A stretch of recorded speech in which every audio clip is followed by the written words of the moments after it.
falando sobre esse tema nesse mês e tem sido um desafio falar sobre ansiedade, porque é um tema que é recorrente a todos nós, né? É recorrente a alguns mais, outros menos, mas todos nós, em algum momento, de alguma maneira, somos afetados por esse assunto. E a gente falou no primeiro domingo sobre o final do versículo 5, quando Paulo diz: perto está o Senhor. Então, na luta, na forma da gente abordar ou da gente lidar com a ansiedade, a gente precisa lembrar de quem Deus é, lembrar que o Senhor está perto, lembrar que Ele cuida de nós, lembrar que Ele caminha conosco, né? Perto está o Senhor. No domingo passado nós falamos da necessidade de desconectar para conectar, de fazer conhecida diante dEle as nossas petições, de chegar diante do Senhor e ter tempo para o Senhor. A gente falou sobre a nossa vida de oração ser um reflexo daquilo, a nossa vida de oração privada vai refletir na nossa vida pública. Aquilo que somos fora é o que somos dentro com Deus. A necessidade de termos constância na nossa vida de oração e de termos uma vida de oração que prioriza a presença do Senhor em nós. Nós falamos sobre isso na semana passada. E hoje eu quero abordar mais dois, ou um, na verdade, seria o versículo 4. Nós vamos começar lendo o versículo 4, mas eu queria que a gente pegasse aí o versículo 4 e o finalzinho do versículo 6. Nós vamos pensar sobre isso hoje. Filipenses 4, 4 a 7, está dizendo assim: alegrai-vos sempre no Senhor. Outra vez digo, alegrai-vos. Seja a vossa moderação conhecida de todos os homens, perto está o Senhor. Não andem ansiosos de coisa alguma, em tudo, porém, sejam conhecidas diante de Deus as vossas petições, pela oração e pela súplica, com ações de graça. E a paz de Deus, que excede todo o entendimento, guardará o vosso coração e a vossa mente em Cristo Jesus. Vamos orar mais uma vez, fecha os teus olhos. Ora com a pessoa que está do teu lado aí, abençoa a vida dela, ministra essa palavra na vida dela. Fala: Senhor, abençoa minha irmã, meu irmão. Senhor, que o Senhor fale com ele esta noite, que ele ouça a sua voz, que a gente esteja pronto, Senhor, para o teu Espírito, que o teu Espírito tenha liberdade para mover em nosso meio e aplicar essa palavra em nossos corações. Eu reconheço, Senhor, que se o Senhor não aplicar essas palavras em nossos corações, a oratória é vã, todo o trabalho é vão, mas se o Senhor fizer, Deus, a gente vai ter proveito dela. Teu Espírito nos convença essa noite, Senhor, e nos transforma, em nome de Cristo Jesus. Amém. Amém. Paulo escreve, só para você lembrar, Paulo está escrevendo essa carta provavelmente da sua segunda prisão em Roma. Essa carta, ela está escrita, está sendo circundada num ambiente de incerteza. Paulo, ele fala: eu quero ir ter com vocês, mas eu não sei se isso vai acontecer. Se eu for ou se eu não for, comportem-se dessa maneira. Paulo vai dizer assim: olha, o viver é Cristo e o morrer é lucro. Ele sabia que a qualquer momento ele poderia sim perder a vida dele. Ele não tinha certeza que ele seria liberado, ele não tinha certeza que ele poderia sair. Ele está preso ali com alguém 24 horas no encalço dele. E ele vai relatando nesse ambiente de incerteza, nesse ambiente de uma certa insegurança, um ambiente que escapa ao controle dele. Ele escreve essa carta aos Filipenses e o tom da carta em todo ele é: alegrem-se. Pensa bem, um homem enfrentando essa situação como ele estava enfrentando, uma situação que ele queria sim ir a Roma para pregar o Evangelho, mas ele está em Roma preso, um homem que tem os seus planos ali, humanamente falando, frustrados, um homem que está preso, um homem que planejou, que teve um encontro com Deus e que tinha o entendimento do que Deus queria para ele. Parece que nada funciona, que nada acontece. E aí ele vai escrever uma carta para uma igreja parceira dele, uma igreja que ele plantou, que ele pioneirou. Paulo planta essa igreja na segunda viagem missionária dele. Se você quiser ler o relato, vai estar ali em Atos capítulo 16, mais ou menos por ali. É o surgimento da igreja em Filipos. Paulo está indo para a Ásia, quer continuar indo para a Ásia, e ele tem um sonho, ele é impedido pelo Espírito, e no sonho aparece um homem e diz: passe a Macedônia e ajuda-nos. E Paulo obedece, e ele chega a Filipos, ele está ali em Filipos, ele conhece Lídia, ele evangeliza Lídia, Lídia vem para Jesus, ele começa a plantar a igreja ali a partir da casa de Lídia. Se você continuar lendo o texto de Filipenses, você vai ver que há no apóstolo e essa igreja há um link, há um vínculo, não era qualquer igreja, é a única igreja que o sustentou num momento de dificuldade, é a única igreja que fez provisão financeira para ele. E mais do que isso, não só fez a provisão, não é? Você tem que entender que nós estamos falando de um tempo que não existia banco, não existia transferência eletrônica. Há uma coleta de suprimentos para o Paulo, se coloca na mão de um homem chamado Epafrodito. Epafrodito viaja e vai entregar para Paulo. E se você continuar lendo, você vai ver o tamanho da gratidão do Paulo, que ele diz: o Epafrodito, para cumprir o que vocês fizeram por mim, chegou às raias da morte, ele quase morreu. E ele poderia, nesse tom, pegar o gancho e dizer: vejam minhas algemas, quão injustiçado tenho sido, quão necessitado das orações de você eu sou. Eu estou frustrado. Suportem minhas minhas frustrações. Mesmo tendo todo esse direito, né, humanamente falando. Qual é o tom da carta? Alegrem-se. Alegrem-se. Filipenses 3:1, quanto ao mais, irmãos, alegrai-vos do Senhor. A mim não me desgosta, e é segurança para vós que eu continue escrevendo as mesmas coisas. Então Paulo vai permear toda a carta com um tom de gratidão e convite a alegrar-se em Deus. Alegrar-se no Senhor. Nós podemos perder muitas vezes no caminho a passada e nos deixar ser acometido por sensações e sentimentos de ansiedade, andarmos ansiosos e no processo perdermos a alegria. Então nessa noite eu quero focar nesse versículo 4, quando ele diz assim: alegrai-vos sempre no Senhor, outra vez digo, alegrai-vos. E lá no finalzinho do versículo 6 ele fala assim: sejam conhecidas orações e súplicas com ações de graça. Eu quero falar um pouquinho sobre vencendo a ansiedade, ou lidando com a ansiedade em alegria e ações de graça.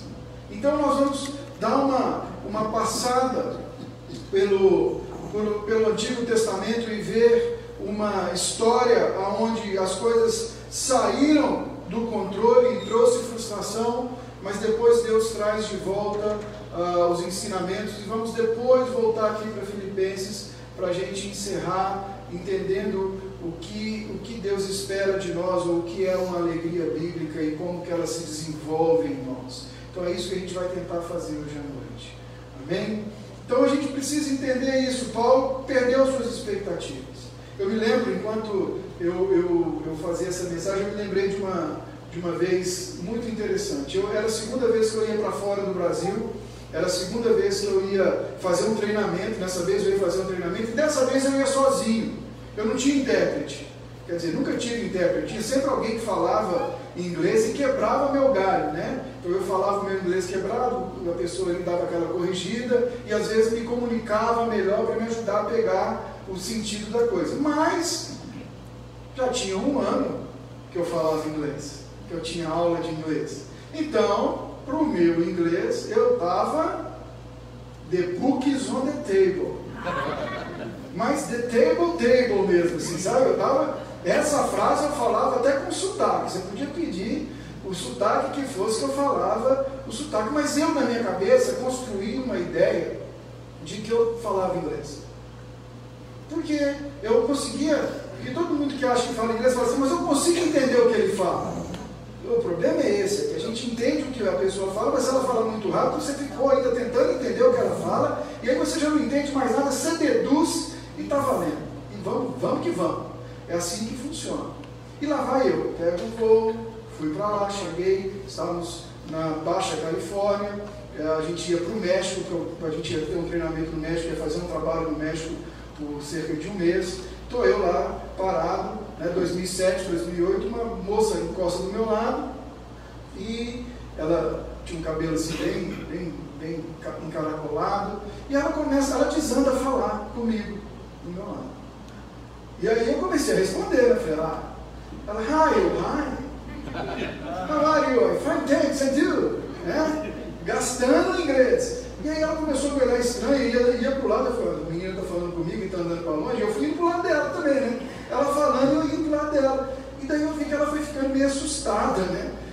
E aí quando ela fez assim, ela pegou, olhou para mim e mexeu no cabelo assim, eu vi que ela estava com um fone, daqueles tipo Bluetooth, ela estava falando no telefone, não estava falando comigo. Só que eu já estava frustrado, porque eu não conseguia estabelecer comunicação, irmão. E ela estava mais frustrada ainda porque ela estava achando que eu ia fazer alguma coisa com ela. Ela estava quase correndo para dentro do escritório, porque ninguém tinha nos apresentado ainda. E é frustrante você criar uma expectativa e ver que a sua expectativa não corresponde à realidade. Você já viu aqueles memes, expectativa versus realidade? Eu percebi que meu inglês era muito ruim naquela viagem. E que eu realmente precisava de uma dose de humildade maior e de estudar e de pedir graça em Deus. Mas muita gente em situações assim, quando bate a frustração, ela acaba desistindo das coisas. Ela acaba absorvendo ou olhando para as situações com uma perspectiva pessimista. E a gente precisa entender isso. Essa geração millennial que eles falam, os nascidos de 84 para cima, essa meninada que está hoje, é uma meninada que frustrante é a palavra que ocupa boa parte do vocabulário delas. A sensação de frustração é algo que ocupa a vida delas. Por quê? Eu te falei isso na semana passada. Um dos especialistas que eu estava olhando de comportamento, ele diz: primeiro porque os pais levaram eles a acreditarem que eles poderiam qualquer coisa só porque poderiam qualquer coisa. Eles eram indestrutíveis. E agora eles estão chegando no mercado de trabalho e estão vendo que não é bem assim. Estão vendo que a coisa não acontece dessa maneira. Que eles não são os queridinhos do papai e da mamãe. Um amigo meu disse que chegou com a prova, o filho chegou com a prova, ele estava revoltado, mostrou para a mãe e mostrou lá, tinha 9. Aí a mãe falou: parabéns, meu filho, também você é tão lindo. E ele falou: mas o menino tirou 9 porque ele é lindo, porque se fosse por boniteza eu estava enrolado. Ele tirou 9 porque ele estudou, é porque ele correu, porque ele batalhou.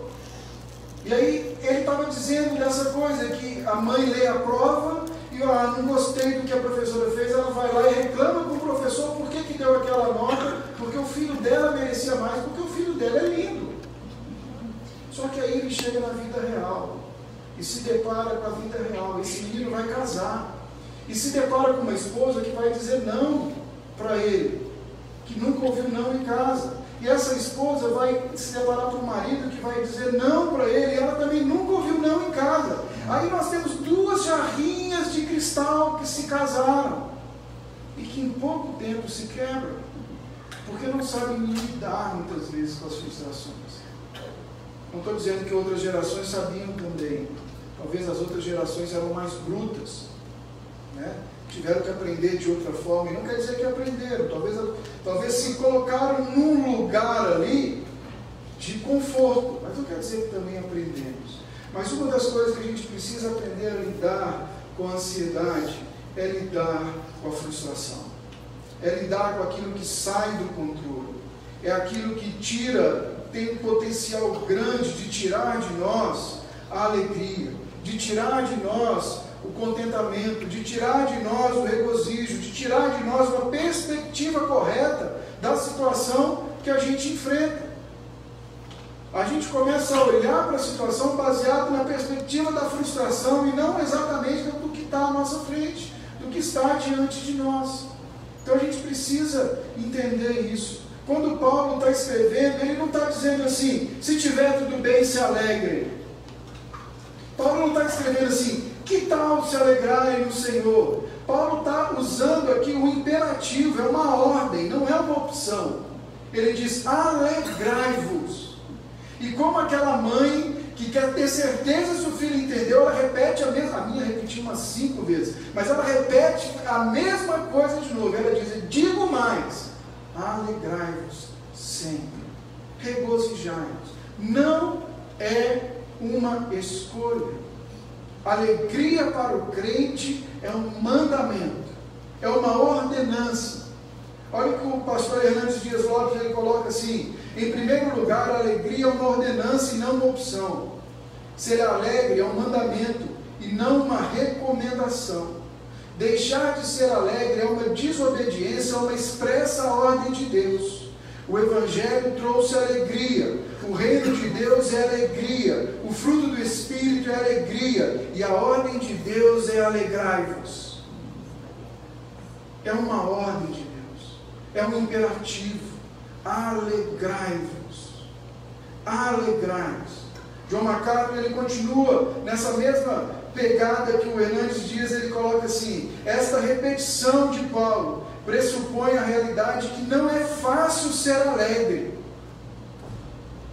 Ele diz alegrai-vos, e digo de novo, alegrai-vos. Então essa repetição, o MacArthur está dizendo que Paulo está dizendo, em outras palavras, assim, olha, é difícil ser alegre, mas eu digo, sejam alegres. Os filipenses precisariam se elevar acima das circunstâncias, acima das suas expectativas. Nós temos um problema com a alegria, irmãos. Você está dizendo, vai pensar para mim, pastor, mas você está dizendo então que eu tenho que ser alegre? É isso. Quando eu perco meu emprego, eu tenho que estar alegre. Quando eu estou enfrentando um problema no meu relacionamento, eu tenho que estar alegre. É isso que o senhor está dizendo? É. Quando eu recebo um diagnóstico, minha saúde não está legal, eu tenho que me alegrar. É isso? Sim, senhor. Pastor, mas quer dizer que eu tenho que me alegrar quando já acabou o mês, acabou o dinheiro, ainda tem 25 dias do mês pela frente, eu tenho que me alegrar. Sim. Você tem que se alegrar. Eu tenho que me alegrar quando eu não sou reconhecido, então, pastor? Sim, você tem que se alegrar. Porque a alegria bíblica, ela não tem a ver com circunstâncias. Ela não tem a ver com acontecimentos. O nosso problema, nós temos um problema com a alegria. Porque o nosso problema moderno é que nós colocamos a decisão de alegrar-se nas nossas mãos. Nós escolhemos quais as situações nos tornam alegres. Porque nós estamos vivendo um momento onde o homem é o centro de todas as coisas. No humanismo, é o homem que diz o que é certo, o que é errado, o que é bom, o que é ruim, o que eu devo me alegrar ou o que eu devo me entristecer. Você já parou para pensar? Então quer dizer que se eu engordei, eu tenho que me alegrar? Sim, irmão. Você tem que se alegrar. Porque engordar para você pode ser motivo de tristeza, mas tem gente que precisa se esforçar, está em remissão de uma doença séria e precisa ganhar um quilo. Não é a circunstância, não é o objeto, somos nós. Somos nós. Então nós temos um problema com a alegria. Por quê? Porque nós estamos entendendo e nós estamos sendo ensinados que são as circunstâncias que definem o que estado de alma eu devo perseguir. Eu tenho que perseguir coisas e fazer coisas que provoquem sensação de prazer, independente de como eu consiga chegar até aquele fim. É bom, te faz feliz, te alegra, então faça. Em cima desse mote, a gente tem visto pessoas acabando com relacionamentos, acabando com casamentos, perdendo a vida, perdendo o emprego. Quer, te alegra, te faz bem, vai lá, faz. Então nós temos um problema com a alegria. Nós temos um problema porque a alegria da forma humanista, ela coloca em nós, homens, o poder de escolher aquilo que nos alegra ou não. O poder de dizer, eu não estou alegre por causa disso, disso ou daquilo. Mas a alegria bíblica é completamente diferente. A alegria bíblica não é um sentimento primeiro. A alegria bíblica é uma certeza. Por que eu me alegro? Eu devo me alegrar porque a Bíblia diz quem Deus é. Esse é o primeiro ponto, irmãos. Porque eu tenho uma certeza de que perto está o Senhor, que eu tenho a certeza de quem Deus é, nada, nenhuma circunstância pode tirar de mim essa certeza, então eu posso me alegrar, ainda que abatido num determinado momento e numa determinada circunstância, mas essa certeza não sai da minha alma. A alegria não é um sentimento, a alegria é uma certeza de quem Deus é. A alegria bíblica é fruto de relacionamento com Deus. A Bíblia define a alegria como a sua relação com Deus. A Bíblia define essa certeza, a garantia dessa certeza, de acordo com a maneira e a forma como você expressa a sua adoração a Deus. Então, quando Paulo está dizendo aqui no final do versículo, ele fala assim: orem e peçam, mas façam isso com ações de graça. Façam isso num ambiente de adoração. A alegria se desenvolve no ambiente de adoração. E nós, hoje em dia, temos perdido a essência do que é adorar a Deus. Estava lendo um dos autores, não vou me lembrar quem, e ele vai dizer o seguinte, que aquele momento quando você não está pensando em nada, aquele momento que a sua mente está desligada, viajando, aquilo que atrai o seu pensamento, é aquilo que de forma primária leva o seu coração a adorar. Se você está ali num momento tranquilo, de boa, e de repente você começa a pensar, o que você pode fazer para ganhar mais dinheiro? O que você pode fazer para ser mais efetivo nas suas aplicações? Provavelmente o dinheiro tem ocupado um lugar maior no seu coração do que o próprio Senhor. Se você está ali e de repente começa a vir como que você vai resolver uma coisa ou outra, ou fazer uma coisa ou outra, ou ter uma coisa ou outra, provavelmente aquilo que a sua mente vagueia é aquilo que ocupa maior espaço no seu coração. Então a gente precisa redescobrir o que é adorar ao Senhor. A gente precisa redescobrir a alegria bíblica através da adoração. A adoração bíblica só tem um foco, irmãos, é a glória de Deus. É a glória de Cristo, é a pessoa do Espírito Santo. A alegria e a adoração, elas estão ligadas com o adorar e o servir ao Senhor com toda a nossa mente, com todo o nosso coração, com todas as nossas forças. Nós estamos vivendo um momento na história da humanidade, onde a humanidade se volta para si mesmo seria pleonasmo, mas ela se volta, ela coloca o homem no centro de todas as coisas, inclusive no centro da adoração. Nós vivemos um momento da história da igreja, onde a adoração deixou de ser teocêntrica, ou seja, ter Deus no centro, e passou a ser antropocêntrica, ter o homem no centro. Mas você está falando isso por quê? Basta você ver o que nós temos pregado e ouvido nos púlpitos por aí. O foco é o nosso bem-estar. O foco é um Deus que satisfaz as nossas necessidades. As canções falam de um Deus que vem, que nos pega no colo, que nos tira para dançar, que faz cafuné, que me chama de meu nego. As canções falam, Senhor, me abre, me fecha, me chama de gaveta.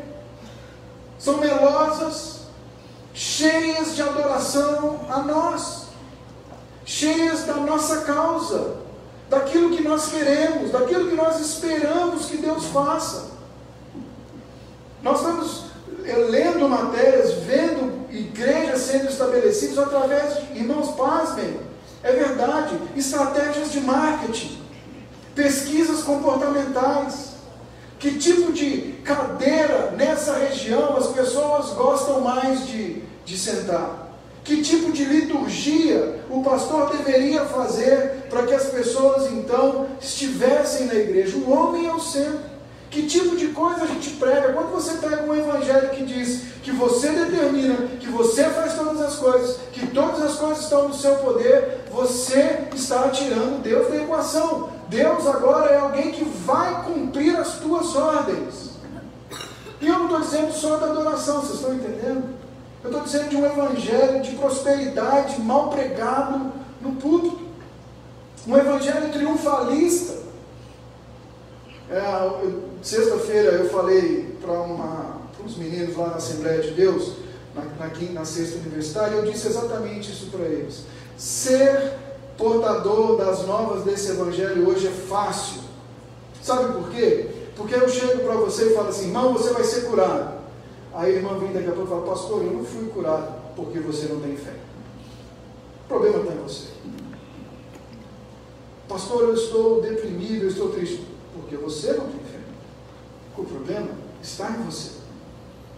É fácil pregarmos esse tipo de evangelho, porque o alvo final é o bem-estar. O alvo primário é o bem-estar, é encher a igreja, é ter uma mensagem tranquila, uma mensagem que não traga desafios, uma mensagem que saia na segunda-feira e que você saia daqui feliz e sorridente e que te bote para dormir de uma forma maravilhosa, um louvor abençoado. O ar-condicionado, se está muito frio, não pode, então tem que ter a temperatura ideal, o sistema de som, tudo isso vendo o nosso bem-estar. Eu não estou dizendo aqui que a gente não tenha que ver essas coisas e melhorar, entendam bem o que eu estou dizendo, mas eu estou dizendo que isso não é o alvo central da nossa adoração. Eu cheguei a ter nessa igreja pessoas reclamando por que a gente não tinha uma internet liberada. Eu não estou falando coisa que eu estou inventando. O que me levou a perguntar para ela, mas durante o culto a irmã precisa da internet para quê? O que me levou a perguntar, mas que palavra chata que eu estou trazendo, porque a irmã está na internet. Pensa bem, às vezes ela bota o fone Bluetooth e está ouvindo o outro na internet, né? Está aqui só assim. Amém. E o Malafaia comendo solto no Bluetooth dela ali. Amém. Né? Nada contra. O Bluetooth sim, não, o Malafaia, nada contra ele. Então a gente tem que entender que hoje a gente vive uma adoração antropocêntrica, e isso não é uma adoração bíblica. Por quê? Porque o homem na adoração antropocêntrica é o sujeito a ser louvado. E a definição de Deus começa a partir de nós. Nós definimos Deus, nós definimos o que é bom, o que é ruim, e o que sai desse bom e ruim que nós definimos não pode ser Deus. E Deus não pode ser bom se Ele não faz as minhas vontades. Deus não pode ser justo se Ele não faz as minhas vontades, Ele não faz os nossos desejos. Nós precisamos retornar para a adoração bíblica, para uma adoração teocêntrica, onde Deus é o centro. E eu quero ver com você um evento que aconteceu na vida de Davi, aonde Davi entende exatamente isso, e você vai conseguir perceber essa tensão que eu estou falando aqui, de quando Deus é tirado do centro da adoração, e depois a gente vai ver como Davi restaurou Deus ao centro da adoração. 2 Samuel, se você tiver com a sua Bíblia aberta, acompanhe 2 Samuel 6, do 1 ao 11. Davi, só para você entender, Davi aqui já é rei de fato e de direito. Ele já tinha sido ungido por Samuel, mas agora Saul já é morto. Davi já tomou Jerusalém como sua cidade. Davi já vai começar a reinar. No finalzinho do capítulo 5, Davi acaba de derrotar os filisteus. Então Davi está em alta. Davi está vivendo um momento abençoado no reinado dele. Tudo lhe vai bem. Ele acaba de vencer os filisteus de uma maneira fabulosa, fantástica. Ele pergunta ao Senhor o que fazer, Deus dá a direção para ele, ele usa a estratégia de Deus. É um momento maravilhoso, é um momento extraordinário. E a gente tem que entender que Davi, como rei, a gente vai conhecer o homem Davi segundo o coração de Deus. Davi queria restaurar também toda a grandiosidade de Israel. Davi é um rei que traz muitas inovações para Israel. O reino tecnológico e todas as outras coisas crescem durante o reinado de Davi em Israel. E Davi resolve trazer de volta a arca do Senhor para Jerusalém, ou trazer a arca do Senhor para Jerusalém. Você vai lembrar que a arca do Senhor é a arca que ficava no tabernáculo, no centro do tabernáculo, e ela representava a presença de Deus. Aonde a arca estava, a presença do Senhor se manifestava. Quando Josué atravessou o Jordão, os levitas carregavam a arca. À medida que pisavam no o Jordão secou e eles passaram, o Jordão estancou e eles passaram aos pés secos. Aonde a arca estava, a glória de Deus se manifestava.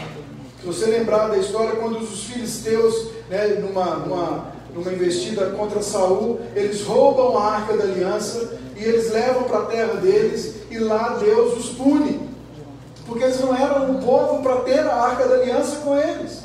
E eles têm úlceras pelo corpo, feridas pelo corpo, por todo o corpo. Eles temem a Deus e devolvem a arca para Israel, e a arca está na casa de Abinadab. Abinadab está cuidando da arca pelos últimos anos, e Davi resolve então trazer a arca de volta. Davi, ele quer que a arca venha para o lugar que ela nunca deveria ter saído. E aí você vai ver comigo aí do versículo 1 ao 5, mais precisamente no versículo 3, vai dizer que Davi pôs a arca num carro novo e levaram da casa de Abinadab, que estava no outeiro, e Uzai e Aiô, filho de Abinadab, guiavam o carro novo. Levaram com a arca de Deus da casa de Abinadab, que estava no outeiro, e Aiô ia diante da arca. Davi e toda a casa de Israel alegravam-se perante o Senhor com toda a sorte de instrumentos de pau, faia, com harpas, com saltério, com tamborins, com pandeiros e com símbolos. Vamos levar a arca embora? Vamos. Como que nós vamos levar a arca embora? Manda fazer o melhor carro de boi que já existiu. Vamos fazer o melhor, novo, com amortecedor, turbogás, suspensão boa. Bota os bois mais bonitos que você tiver, mais ensinados, mais maleáveis que você tiver. E nós vamos botar a arca então em cima do carro de boi, e nós vamos levar a arca de volta para Jerusalém. Mais do que isso, pega Uzai e Aiô, que ficaram lá com Abinadab, que viram, que cuidavam da arca na casa dele, e traz eles junto, e eles vão do nosso lado. E mais, chama o Bandinha. Tinha uma banda alemã lá, então o Bandinha veio também, os levitas vieram tocando. Vamos, traz tudo quanto é instrumento que tiver, que vocês saibam tocar. Nós vamos fazer um louvorzão, porque vai ser um evento a entrada da arca. Vai ser um evento. O problema é que Davi não contava com o que aconteceu no versículo 6. Quando chegaram à eira de Nacon, estendeu Uzá a mão à arca de Deus e segurou, porque os bois tropeçaram. Então a ira do Senhor se acende contra Uzá, e Deus o feriu ali por esta irreverência, e morreu ali junto à arca de Deus.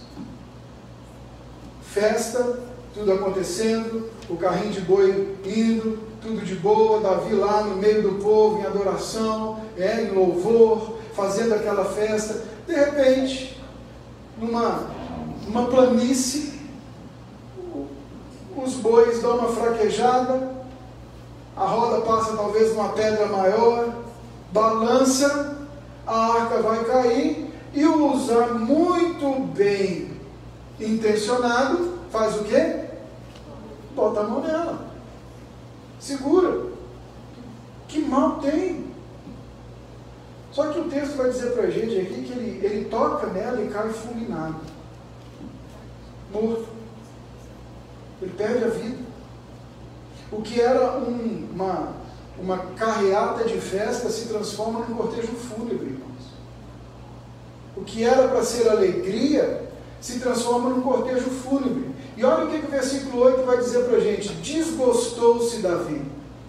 Davi ficou entristecido, chateado, porque o Senhor irrompeu contra Uzá e chamou aquele lugar Pérez Uzá até o dia de hoje. Temeu Davi ao Senhor naquele dia e disse: como virá a minha arca do Senhor? Então o que Davi fez? Ele se desgostou e ele já começou a ver que não dava para a arca vir, e ele achou já que Deus foi muito duro, que Deus não deveria ter feito dessa forma, que Deus não deveria fazer daquela maneira. Davi levava a arca da aliança, mas há um problema nesse processo todo aqui. Davi levava a arca da aliança nos modelos dele, no jeito dele, da forma dele, do que ele queria fazer, da forma que ele achava que tinha que fazer. Davi levava a arca da aliança mais para ele do que para Deus. Vocês entendem isso aqui? A arca tinha uma maneira de ser conduzida. Ela tinha as pessoas certas de fazerem esse trabalho. Para tocar na arca precisava muito mais do que boa intenção, gente. Precisava muito mais do que boa vontade. Tinha algo que tinha que ser feito. E tudo que tinha que ser feito levava em conta a glória de Deus. De outras maneiras que nós estamos vendo aqui, Davi está mais preocupado com a glória dele, de ser o cara que vai trazer a arca de volta, do que com a arca propriamente dita. Ele está mais preocupado em saber se ele vai ser bem sucedido no que ele planejou, do que com o que a arca significava. Havia formas de se fazer, precisava ser purificado, precisava de ser dos levitas, né? Davi está ali naquele meio como rei, como vestes reais. Ele está ali depois de uma grande vitória. Ele substituiu a adoração a Deus de forma muito sutil para a glória a si mesmo. Esse é o mesmo Davi que entrava na cidade e as mulheres cantavam: Saul matou 1000, mas Davi matou 10.000. Esse é o mesmo Davi. Agora imagina bem, se Deus resolve deixar passar. Deus fala assim: não, poxa vida, Davi, né? Meu filho, esse menino aí escreve uns salmos tão lindos, de vez em quando eu estou aqui no céu, andando para um lado, para o outro, começo a escutar, eu olho lá embaixo, está ele lá cantando, falando um salmo. Nossa, o Senhor é meu pastor. Nesse dia eu fiquei tão tocado quando ele estava falando: o Senhor é meu pastor. Nossa, alimentou minha alma, foi tão bom. Vamos deixar passar dessa vez? Não vou fazer nada não, depois eu converso com ele no canto, eu dou um jeito de fazer ele entender depois. Eu não vou ser tão duro não, né? Usar aí, vai logo usar, vai morrer. Menino bom, ajudava a mãe dele lá na casa dele. Imagina se Deus resolve deixar passar, como talvez nós faríamos, né? Talvez Deus ali teria trocado, deixando passar. Talvez Davi teria perdido a noção de uma vez por todas sobre a quem ele servia e sobre o que é adoração e como colocar Deus no centro da adoração. Talvez você ouviria falar hoje do grande rei Davi, que fez muitos avanços em Israel, mas você não ouviria falar de Davi, um homem segundo o coração de Deus, um homem que adorou ao Senhor. Porque a adoração, quando ela tem o homem no centro, ela é focada em desejos, anseios, necessidades e vontades do homem. É o que o homem quer e o que o homem deseja. Uma adoração assim nos leva a perder o senso do perigo, irmãos. Nós vamos desenvolver na nossa vida e não conseguimos manter uma constância. Nós vamos subindo para adorar ao Senhor com a vida torta, com a vida destruída, com a vida sem santificação, sem purificação, sem levar em conta o próprio Deus. Viemos para o púlpito achando que é só um bom sermão, juntar um monte de versículos, uma boa retórica e oratória vai resolver, mas a minha vida pessoal está destruída. Eu estou lá lutando com pecados e me dando ao direito de me deleitar no pecado, mas venho aqui e assumo um personagem diante dos irmãos. Nós subimos para adorar e sequer tivemos um tempo de adoração durante a semana. Nós chegamos para o nosso culto sentamos aqui à noite de domingo e sequer durante a semana tivemos um tempo com o Senhor. Tivemos um tempo de buscar ao Senhor, refletimos sobre quem Ele é. A adoração antropocêntrica é sobre nós, porque a gente quer sair no final de tudo com alegria e abençoado. Então Deus não tolera esse tipo de coisa. Talvez nós não morremos como Uzá morreu na hora, mas muita gente tem estado sentado nos bancos das igrejas, atrás de um instrumento, atrás de um púlpito, atrás de uma função, atrás de um cargo, no campo missionário. Tem muita gente morta, porque deixou, tem chegado, tem se aproximado da presença de Deus, sem a reverência que ela precisa, que é devida ao nome do Senhor. Tem feito de Deus uma mobília em casa. Se Uzá tivesse o mínimo de conhecimento sobre a arca do Senhor, sobre o que era aquela peça, ele saberia que ele não poderia tocá-la, que não poderia colocar a mão nela. Talvez para Uzá aquilo fosse mais um móvel que a mamãe tem em casa, mais uma função a fazer. Mas é certo que Deus pune Davi. Deus pune Davi. Deus mostra para Davi que o foco da adoração não é uma situação, não é uma circunstância, não é algo. O foco da adoração bíblica, da adoração do povo de Israel é uma pessoa. É quem? É Jesus. É Deus. Deus vai mostrar para Davi a importância dele entender essas coisas. E se você continuar lendo o texto, você vai ver que por mais 3 meses a arca foi para a casa de Obed-Edom e ele ficou com ela lá, e enquanto ela estava lá, Deus abençoou a família de Obed-Edom. Sabe por quê, irmãos? Porque aonde a arca estava, a presença de Deus estava. E onde a presença de Deus estava, aquele lugar era o lugar mais santo da terra. Aquele lugar era o lugar mais próspero da terra. Deus o abençoou. Porque não era sobre o Davi ou não Davi, ou Deus está irado ou Deus não está irado. É sobre a atitude do Davi.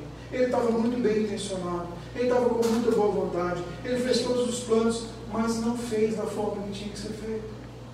Não fez da maneira que tinha que ser feito. Ele fez do seu jeito, ele fez da sua maneira, ele fez da sua forma. Se você quiser me acompanhar agora, nós vamos ver primeiro essa história lá em 1 Crônicas, quando Davi então decide trazer de volta a arca. E ele fala, então nós precisamos ir lá atrás dela. 1 Crônicas 15.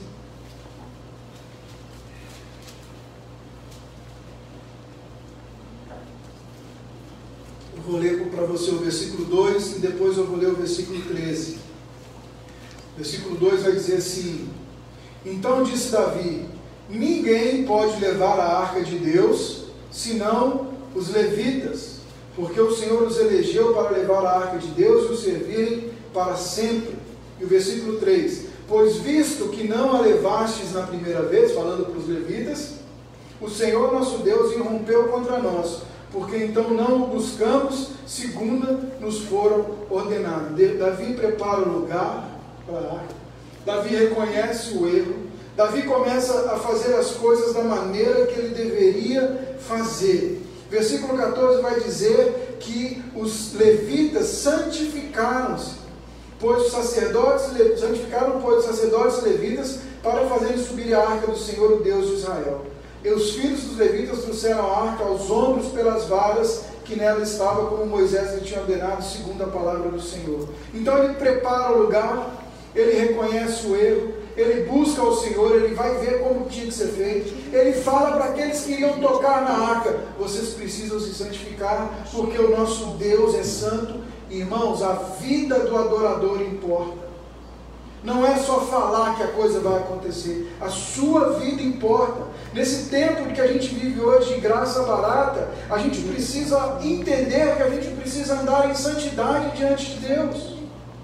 A gente precisa entender que a gente não pode brincar com o pecado. A gente precisa entender que Deus nos chama para ser separados, distintos, diferentes. Nossos relacionamentos, irmãos, são diferentes. Os nossos negócios são diferentes. As nossas relações de amizade, familiares, precisam ser diferentes. Nós precisamos ser crentes não só domingo, mas de segunda a domingo, de domingo a domingo. Nós precisamos viver o Evangelho. Nós não podemos nos acomodar com uma graça barata que diz: ah não, pecou, fica tranquilo, Deus vai te perdoar, é de boa. Irmãos, tem coisas que não se negocia com Deus. Santidade é uma delas. O caráter de quem sobe, quem ministra, é uma delas. O caráter do crente é uma delas. Nós precisamos retomar isso na nossa vida. Nós precisamos voltar a dar testemunho sobre quem é o nosso Deus fora da igreja. As pessoas precisam ver Deus em nós, fora daqui, fora da igreja.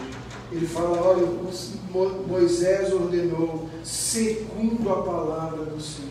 Não se negocia a forma de mexer na arca, de tocar na arca, de fazer as coisas com a arca. Ele fala: vamos seguir os preceitos do Senhor que são inegociáveis. Se você continuar vendo, você vai ver que o versículo 25 vai dizer que Davi resolve subir, aquele que estava frustrado, sobe agora com alegria a arca do Senhor da casa de Obed-Edom. Ele vai agora e ele, a cada 6 passos, eles param e sacrificam ao Senhor. Não é mais uma questão de pragmática, de chegar logo, de como que a gente faz para a coisa andar, para a coisa funcionar. Existe um preceito, é sobre Deus. Então nós vamos adorar. Se tem que parar, se tem que sacrificar no meio do caminho, nós vamos parar, nós vamos sacrificar no meio do caminho, nós vamos oferecer o holocausto ao Senhor, nós vamos adorar ao Senhor, porque é sobre Ele, é a presença dEle que está voltando para onde nunca deveria ter saído. É a presença dEle que nos tornou povo, que nos escolheu, que nos deu a herança de abençoar todas as famílias da terra. É sobre isso que nós estamos falando. Nós estamos falando sobre uma peça de mobília que vai trazer medo aos nossos inimigos. Nós estamos falando sobre o retorno de uma pessoa para o nosso meio. E aí ele continua caminhando com alegria. A gente vê no versículo 27 que ele não está mais vestido com vestes reais. Ele agora está vestido com pano de linho. Ele agora está vestido com a roupa correta. Ele agora traz sobre si uma estola sacerdotal. Porque só tinha um Deus em Israel. Só tem um Deus em Israel. Só tem um Deus nessa igreja. Só tem um Deus. Davi reconhece que não é sobre ele. É sobre o Senhor. É sobre o que o Senhor faz. É sobre o que o Senhor é. É sobre quem o Senhor é. No versículo 28 de 1 Crônicas, nós vamos ver que não só o ato de Davi como rei, daqueles levitas que estão ali, mas Davi transforma a adoração em algo comunitário. Não é apenas uma pessoa, mas é uma comunidade, é um povo que adora. Quando nos reunimos no domingo à noite, o que nós fazemos é adorar de forma comunitária. É o que você adorou durante a semana, que se junta com o que eu adorei ao Senhor durante a semana, e nós chegamos juntos e apresentamos diante de Deus a nossa oração. Nosso culto público deve ser o resultado da vida que vivemos durante a semana, sendo manifesto no nosso culto domingo. Isso é o culto público. Deve ser um ambiente onde Deus é celebrado, onde Deus é colocado no centro. Por isso que quando a gente escolhe os cânticos para cantar aqui, a gente escolhe cânticos que exalte a natureza de Deus, que exalte o caráter de Deus, que nos lembre da majestade de Deus, que nos mostre como Ele está acima dos céus e mesmo assim morreu por nós, habita conosco, está conosco. É sobre Ele, não é sobre nós. Quando nós pregamos o Evangelho, é sobre Ele, não é sobre nós. Quando nós executamos qualquer coisa que fazemos num culto público, é sobre o Senhor, não é sobre nós. A adoração comunitária é aquela centrada em Deus, ela é centrada na palavra, ela requer de nós vida de consagração, vida de separação, ela é expressa em contrição, rendição e dependência, ela produz no adorador reverência e mais, irmãos. Quando nós vivemos uma vida de adoração, mais do que reverência, ela produz em nós um senso de pertencimento. Uma das coisas quando a arca volta para Israel é a identidade de Israel. É aquele povo que Deus diz: em vocês serão benditas toda a família da terra. É mais do que um povo assolado ou um povo que tem um bom líder e um bom rei. É um povo que pertence a um Deus. É um povo escolhido por aquele Deus para trazer o Messias à terra através daquele povo, para preparar o ambiente para que o Messias viesse e redimisse todo o povo, língua e nação, e eu e você estivéssemos hoje aqui reunidos debaixo do nome de Cristo Jesus, certos da nossa salvação em Deus. Era mais do que um elemento estrutural ou escultural, era a presença de Deus, era a identidade de um povo. Irmãos, quando nós nos reunimos para adorar, mais do que cantar canções, quando nós nos reunimos para ouvir a palavra, mais do que ouvir a palavra, nós estamos sendo inseridos no reino do Senhor. Nós estamos recuperando a nossa identidade de filhos de Deus. Nós estamos descobrindo o que o Senhor tem para nós. Quanto mais olhamos a glória de Deus, mais percebemos quem nós somos nele, quanto precisamos dele, e quanto não precisamos de outras coisas para que sejamos plenos, alegres, satisfeitos. Esse é o poder da adoração. A adoração produz em nós a visão correta de quem é Deus, e isso produz em nós rendição, contrição, dependência. A adoração é aquele momento que você olha para você mesmo e sinceramente você se percebe muito aquém daquilo que Deus quer, mas você consegue ouvir o Senhor dizendo: vamos lá, continua, eu conheço teu coração, sim, continua, constância. A adoração é algo que se faz de forma constante. E o que acontece quando nós mantemos como Davi, né? Você for olhar para a vida de Davi, Davi tem esse incidente, ele entende esse incidente, ele corrige esse incidente, e a gente vê que a partir dele, a partir da forma como ele se relaciona com Deus, a gente tem um homem conhecido como um adorador, como alguém que conseguia expressar em palavras, transformar suas palavras em louvor para a glória de Deus. O que leva, qual é o resultado de uma vida de constância nessa postura de adoração, de colocar o Senhor em primeiro lugar e de vivenciar o Senhor em primeiro lugar? Agora eu quero voltar para a gente encerrar lá em Filipenses. Eu acho que a constância numa vida de adoração e de ação de graças vai nos levar de forma incondicional a experimentar o que Paulo diz no versículo 7. Ele vai dizer que a paz de Deus, que excede todo entendimento, guardará o vosso coração e a vossa mente em Cristo Jesus. Uma vida constância de adoração não quer dizer que os nossos problemas vão sumir, que as nossas dificuldades vão ser resolvidas, não quer dizer que nós não vamos ter luta mais com ansiedade, não quer dizer que ela vai sumir e desaparecer de uma hora para outra, vai dizer que nós vamos aprender, nós vamos experimentar uma paz que é acima da nossa compreensão. É uma paz que não depende de circunstâncias e sentimentos. É uma paz que nós sabemos quem é Cristo Jesus, quem Ele é, o que Ele fez.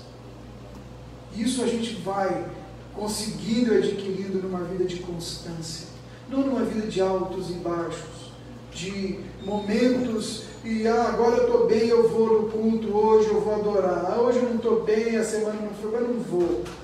Constância. O Davi escreveu assim no Salmo 104: cantarei ao Senhor enquanto eu viver, eu cantarei louvores ao meu Deus durante a minha vida toda. No Salmo 34 ele diz assim: bendirei ao Senhor em todo o tempo, o meu louvor estará sempre nos seus lábios, em todo o tempo, sempre, todo momento. Hebreus vai dizer que a gente deve oferecer a Deus sempre um sacrifício de adoração e de louvor. Constância. Deus espera de nós constância. Mesmo que nada em você deseje adorar ao Senhor, dobre os seus joelhos e passe tempo diante de Deus. Reconheça quem Deus é. Olhe pela perspectiva da adoração as coisas. Olhe as coisas pela perspectiva do Senhor. Coloque isso na perspectiva do eterno. Coloque isso na perspectiva do vindouro. Coloque isso na perspectiva da volta de Cristo Jesus. Anseie por isso. Deseje isso. Quando a gente olha para isso, a gente começa a ver que essa paz que Paulo está dizendo, ela independe de circunstâncias, porque ela é uma paz que excede o entendimento. O versículo 9 vai dizer que o Deus da paz será com você. O Deus da paz será com você. O Paulo vai dizer lá no versículo 13 do mesmo capítulo, ele fala assim: eu aprendi a estar contente em toda e qualquer situação. Irmãos, a gente só consegue entender, eu tenho chegado a essa conclusão, a plenitude disso, quando a nossa vida de adoração estiver rendida ao Senhor. Quando a nossa reverência, quando o anseio da nossa alma for adorar o nosso Pai. Paulo não está dizendo que ele pode tudo, de um poder sobrenatural. Ele consegue, sim, em toda circunstância, estar feliz, estar alegre. Eu quero encerrar lembrando a frase de Eugene Peterson, que diz que a adoração é a estratégia pela qual interrompemos nossa preocupação conosco mesmo e nos apresentamos diante da presença de Deus. A adoração é a estratégia pela qual interrompemos a nossa preocupação conosco mesmos e nos apresentamos ante a presença de Deus. O Paulo está escrevendo e diz: alegre, alegrai-vos sempre. Eu digo de novo, alegrai-vos. E ele tinha propriedade para falar isso. Quando ele estava fundando a igreja, quando ele chega em Filipe, ele se depara com uma mulher possessa por um espírito endemoniado. E por um tempo aquela mulher fica perseguindo o Paulo. E lá em Atos vai dizer que ela era fonte de grande renda para os seus senhores.